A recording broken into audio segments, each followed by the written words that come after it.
Hoy, 27 de abril, nos acompaña en Periodista Digital Ricardo Ruiz de la Serna, periodista que hace un día empezó a presentar y a dirigir el informativo de hoy a mañana en 13 Televisión. Hola, bienvenido a Periodista Digital. ¿Qué tal? Bien hallado. Muchas gracias por su presencia, don Ricardo. Quería empezar preguntándole sobre la imagen Popular Televisión, 13 Televisión. En muchos aspectos parece que 13 Televisión es una continuidad de Popular. ¿Qué tiene esta continuación de cierto? ¿En qué se iba a diferenciar 13 Televisión de Popular? Hombre, hay una continuidad fundamentalmente en los públicos. Hay una demanda en España entre los consumidores de televisión general, que es la demanda de un público católico. Católico en un sentido muy amplio, católico en el sentido de universal, que tiene ganas de tener una mirada sobre la actualidad de forma diferente, más plural, más diversa, más dialogada, menos impuesta, con menos pensamiento único y con más diversidad. Y yo creo que ahí es fundamentalmente donde está la sucesión entre Popular Televisión, que era una cadena dirigida a un público fundamentalmente católico, y el caso de 13 TV, que sigue en la misma sensibilidad. ¿Y en qué se va a diferenciar? Yo creo que el formato de los programas, yo creo que 13 TV tiene un formato más adaptado a lo que es la demanda de hoy. Popular Televisión ha sido un proyecto que ha durado muchos años, podemos remontarnos a los inicios de Popular Televisión, cuando era, por ejemplo, en Madrid, TMT, Televisión de Madrid para Todos. Yo creo que 13 TV tiene una apuesta más actual, más dinámica, más centrada en formatos televisivos de consumo de hoy. ¿Y esto va a ser, usted cree que va a ser fácil de entender para el espectador, puesto que muchos o algunos rostros se van a repetir? Usted mismo presentó un informativo en 13 Televisión, o sea, en Popular Televisión. En Popular. Y no es el único que digamos que repite experiencia. Sin embargo, ¿usted cree que el espectador va a entender que estamos en algo que sí continúa, pero que es un producto diferente?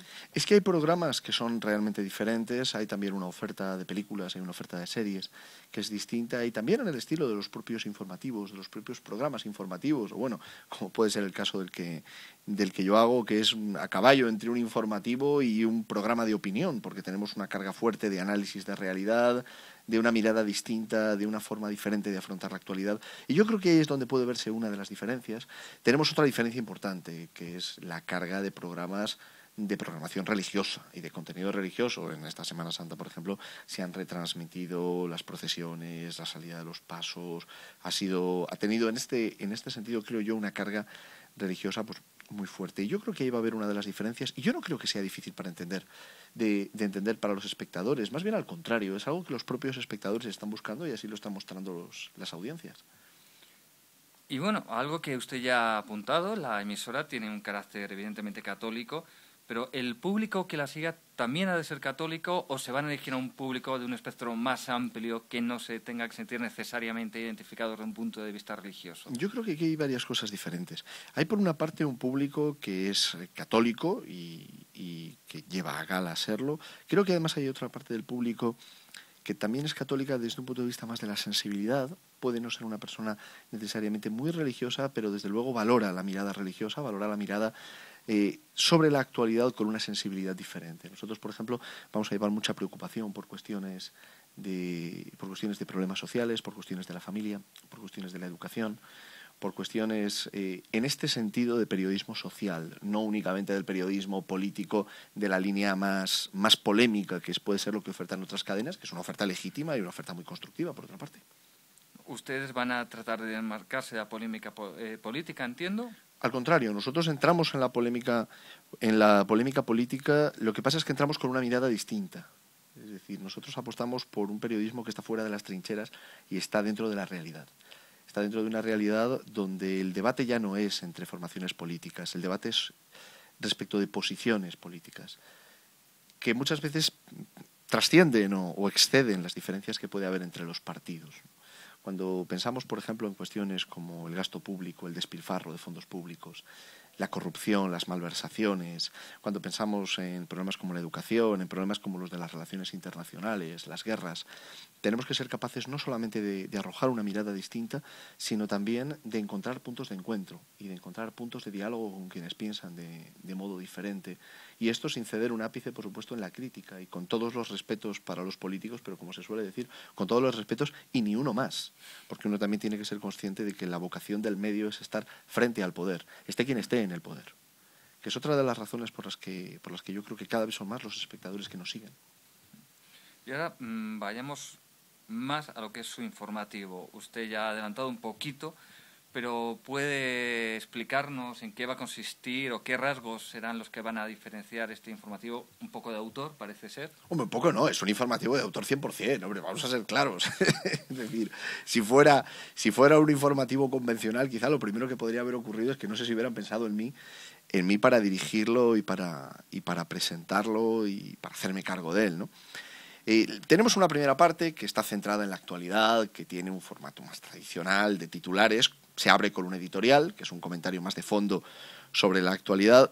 Yo creo que además es necesario que en un informativo que se emite a la última hora de la noche tengamos un momento para pensar. Tú sabes que había una frase que me gustaba decir en Popular Televisión y además la creo de verdad, ¿no? Que es que el momento más oscuro de la noche es el comienzo del amanecer. Cuando pensamos que las cosas van peor, es realmente cuando estamos en ocasión de cambiarlas. Y yo creo que en España necesitamos algo más de reflexión y algo menos de reacción respecto de los acontecimientos de la actualidad que nos ha dejado el día. Entonces empezamos con un editorial, después continuamos con los titulares, con un breve resumen de lo que nos ha deparado la jornada que termina. Después pasamos a una tertulia en la que interviene Alfonso Merlos, que se ha incorporado al equipo y que es un periodista de primera línea, en la que intervienen los invitados que habitualmente tenemos, 3, 4 contertulios. Tenemos un día a la semana un resumen también de las cuestiones de actualidad que hace Luis María Ansón, y a la tertulia me incorporo yo como una más de las voces que trata de aportar pues un poco de claridad y un poco de criterio sobre lo que viene ocurriendo, sobre lo que venimos, iba a decirte, sobre lo que nos viene pasando, pero bueno, en realidad no es que nos pasa, en realidad es que lo padecemos, que es una cosa distinta, ¿no? Lo que venimos padeciendo en España. Bueno, y usted ahora mismo, una vez más, se ha adelantado, ha apuntado algo que le íbamos a preguntar, que es la presencia de Alfonso Merlos en la tertulia. ¿Cuál va a ser, y va a ser una presencia fuerte, cuál va a ser el reparto de papeles entre ustedes dos dentro de su informativo y dentro de la tertulia?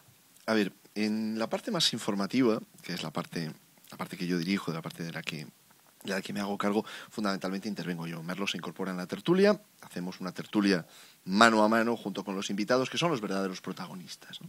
Yo creo que la función que podemos tener ahí, Alfonso y yo, es fundamentalmente la de encauzar el debate o la de reconducirlo a las cuestiones que pueden ser de mayor interés para la audiencia y de mayor interés para los ciudadanos.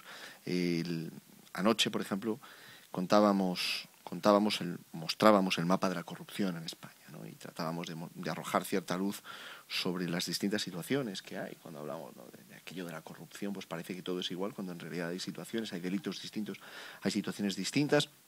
Y esto lo hacemos con los invitados, que como digo, son el verdadero valor que tiene una tertulia, y yo creo que nosotros los tenemos de primera línea.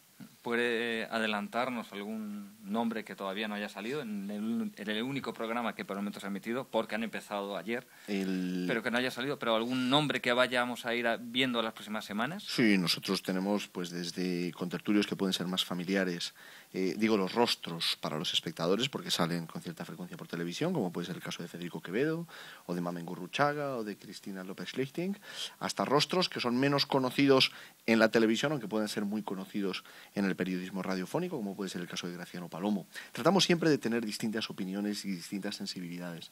Hay periodistas y analistas que pueden considerarse, estas categorías siempre son superficiales, ¿no?, pero que pueden considerarse fundamentalmente de centro derecha o conservadores liberales, y tenemos periodistas que se pueden considerar más progresistas o más de centro izquierda o con una sensibilidad alternativa. Y yo creo que precisamente es en esa variedad, en ese contrapunto, donde podemos encontrar algunas de las conclusiones que nos pueden permitir formarnos una opinión pública plural y libre, ¿no?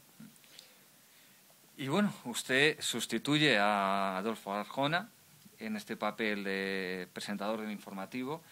Entonces, bueno, ¿cómo afronta lo que parece un importante reto en su carrera periodística? Le sustituyo como director, como editor, como presentador, y es un desafío, porque sustituir a una figura como Arjona siempre es un reto, ¿no? Hay muchas cosas que se pueden aprender de Arjona.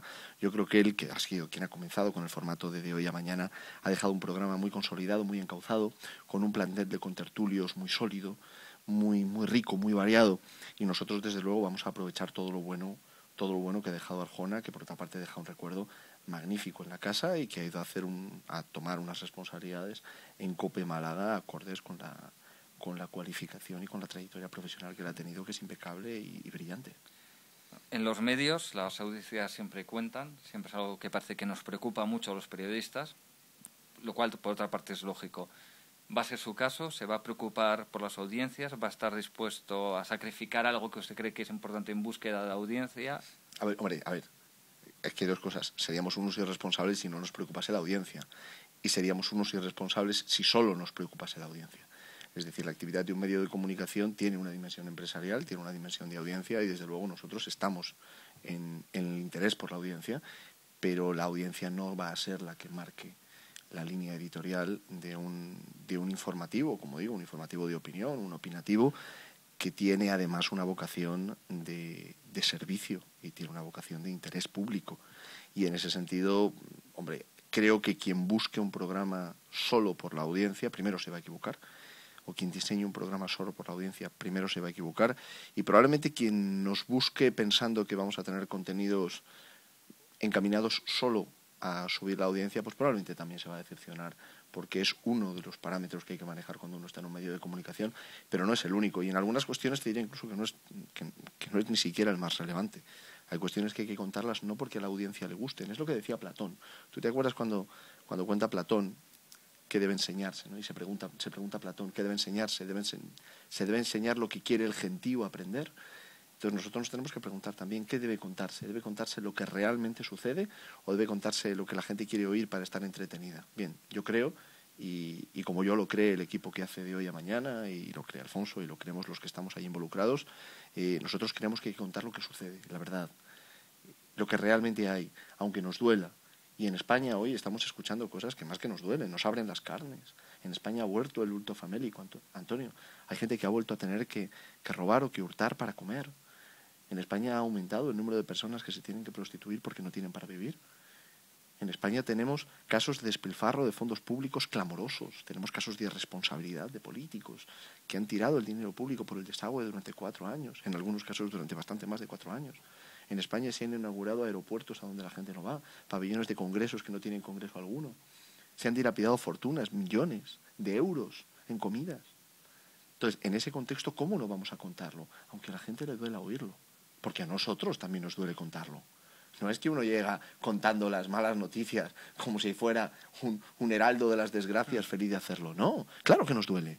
Pero precisamente porque nos duele tenemos que tomar conciencia de la realidad para cambiarla. Y en ese sentido somos revolucionarios.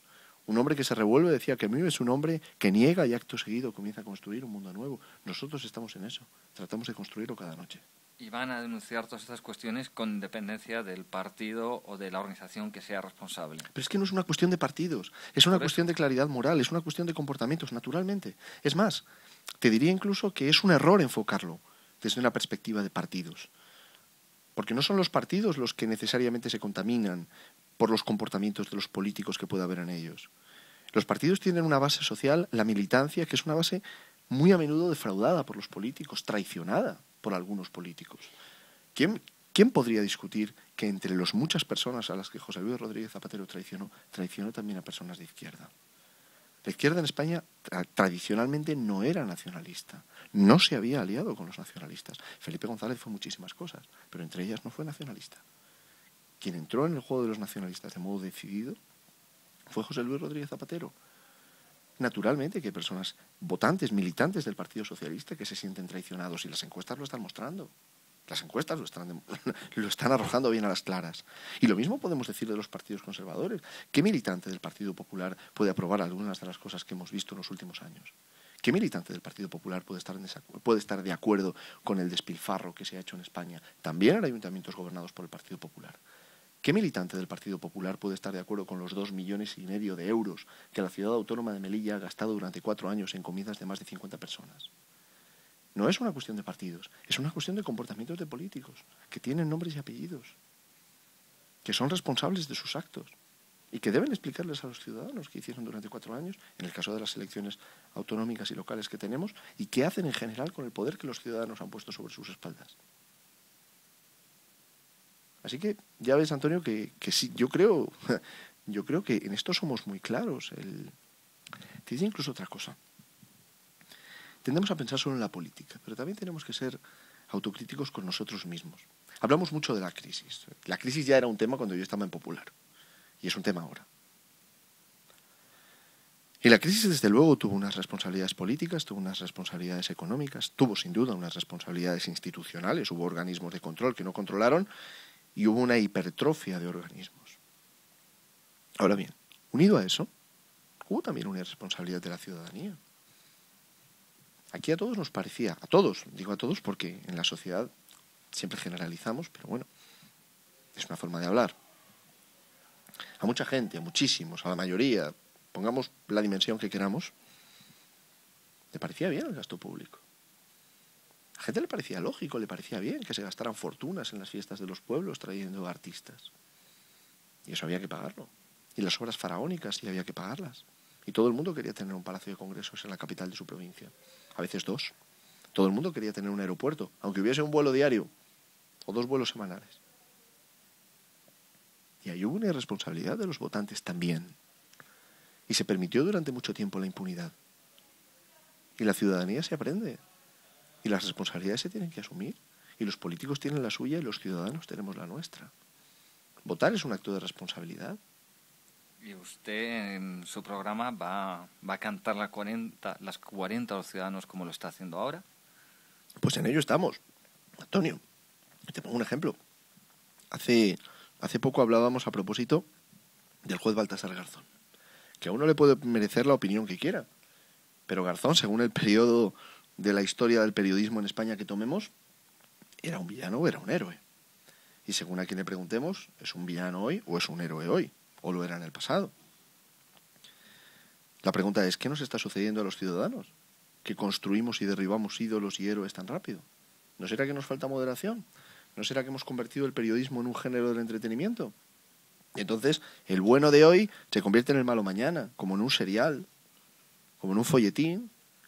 Y lo terrible es que no pasa nada, porque en realidad de lo que se trata es de ser entretenidos. Bueno, nosotros contra eso nos rebelamos. Creemos que hay que ser entretenidos, pero que el entretenimiento no puede tener como fundamento la superficialidad de la información. No puede tener como fundamento la construcción de un serial de la actualidad. La actualidad es más compleja.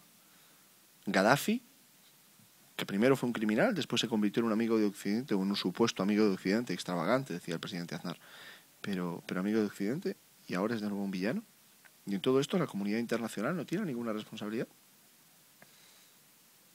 ¿Qué se le consintió a Gaddafi o qué no se le consintió a Gaddafi que sí se le consiente a Castro? ¿O a los Kim en Corea? ¿O a la tiranía de Irán? No hay una hipocresía, y no hay una hipocresía nuestra como ciudadanos que no exigimos lo que la razón y lo que la justicia y lo que el sentido común y lo que la humanidad piden. Y estamos en eso, Antonio. Pues yo solo le deseo que consiga que su voz llegue a la máxima cantidad posible de espectadores y que todo esto que usted nos promete se haga realidad, que estamos seguros que usted se va a esforzar por hacer realidad, hacerse periodismo crítico. Pues en ello estamos. Mientras estemos al frente del informativo, así será. Pues le deseamos la mejor suerte del mundo con esa nueva aventura periodística que emprende ahora. Muchas gracias. Muchas gracias por venir a Periodista Digital.